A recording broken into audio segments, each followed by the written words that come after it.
সুপ্রিয় দর্শক, আসসালামু আলাইকুম। স্বাগত জানাচ্ছি জাতীয় দৈনিক সরজমিন বার্তার মাল্টিমিডিয়া থেকে। সাথে আছি আমি সাভার থেকে নাহিদ হাসান হৃদয়। দর্শক, এই মুহূর্তে আছি আশুলিয়া থানায়। একটি বিষয় নিয়ে আপনাদের সাথে আপডেট নিয়ে যুক্ত হয়ে গেছি। ক্রিম আপা ওরফে শারমিন শিলাকে কিন্তু গ্রেফতার করেছে সাভার পৌর এলাকা থেকে আশুলিয়া থানা পুলিশ, যেমনটি আমরা জানতে পেরেছি। এখন কিন্তু শারমিন শিলা ওরফে ক্রিম আপাকে কিন্তু তাকে গ্রেফতার করে কিন্তু আসলে থানার ভিতরে কিন্তু নিয়ে এসে তাকে জিজ্ঞাসাবাদ করা হচ্ছে। যেমনটি আমরা জানি যে বিয়ের আশায় কিন্তু সন্তানের সাথে কিন্তু নিষ্ঠুরতা আলোচিত ক্রিম আপা কিন্তু গ্রেফতার। সামাজিক যোগাযোগ মাধ্যমে কিন্তু পরিচিত শারমিন শিলার বিরুদ্ধে শিশু নির্যাতনের অভিযোগে কিন্তু মামলা করা হয়েছে। বুধবার 9 এপ্রিল রাত 11টার দিকে সাভার উপজেলা মহিলা বিষয়ক কর্মকর্তার পক্ষ থেকে কিন্তু আশুলিয়া থানায় মামলাটি কিন্তু দায়ের করা হয়।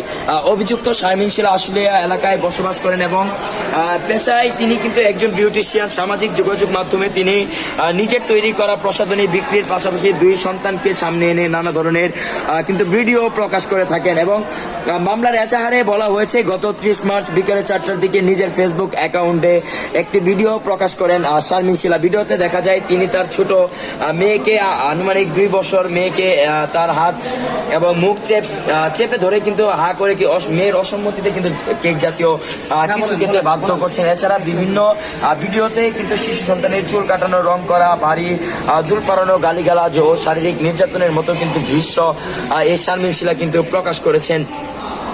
অভিযোগ রয়েছে ভিউ এবং অর্থ উপার্জনের জন্য কিন্তু মূলত দীর্ঘদিন ধরে কিন্তু এই তার 2 সন্তানের সাথে কিন্তু এমন নিষ্ঠুরতা করছেন মা হয়ে। আমরা যেমনটি লক্ষ্য করেছি যে আশুলিয়া থানায় কিন্তু তাকে কিন্তু এই মুহূর্তে নিয়ে আসা হয়েছে এবং ভিতরে কিন্তু তাকে জিজ্ঞাসাবাদ চলছে। এই মুহূর্তে কিন্তু আমি আপনাদের সাথে যুক্ত হয়ে গেছি এই আশুলিয়া থানা থেকে। আমি যদি একটু আপনাদেরকে দেখানোর চেষ্টা করি যে এখানে কিন্তু অভিযোগে রয়েছে যে উপার্জনের জন্য কিন্তু দীর্ঘদিন ধরে কিন্তু শিশু সন্তানের প্রতি অবহেলা, উৎপীড়ন ও মানসিক নির্যাতন চালিয়ে আসছেন শিলা। এসব ঘটনায় শিশুদের স্বাভাবিক বিকাশ বাধাগ্রস্ত হচ্ছে এবং তারা শারীরিক ও মানসিকভাবে কিন্তু ক্ষতিগ্রস্ত হচ্ছে বলে উল্লেখ করা হচ্ছে। এ ব্যাপারে আশুলিয়া থানার পুলিশ পরিদর্শক তদন্ত কামাল হোসেন কিন্তু আমাদেরকে জানিয়েছেন মোহাম্মদ শারমিন শিলা এবং ওরফে ক্রিম আপার বিরুদ্ধে কিন্তু 2013 সালে 70 ধারায় কিন্তু মামলা হয়েছে। তাকে আইনের আওতায় আনতে কিন্তু পুলিশ সক্ষম হয়েছে, যেমনটি কিন্তু আমরা লক্ষ্য করেছিলাম। তো এই ছিল আমার কাছ থেকে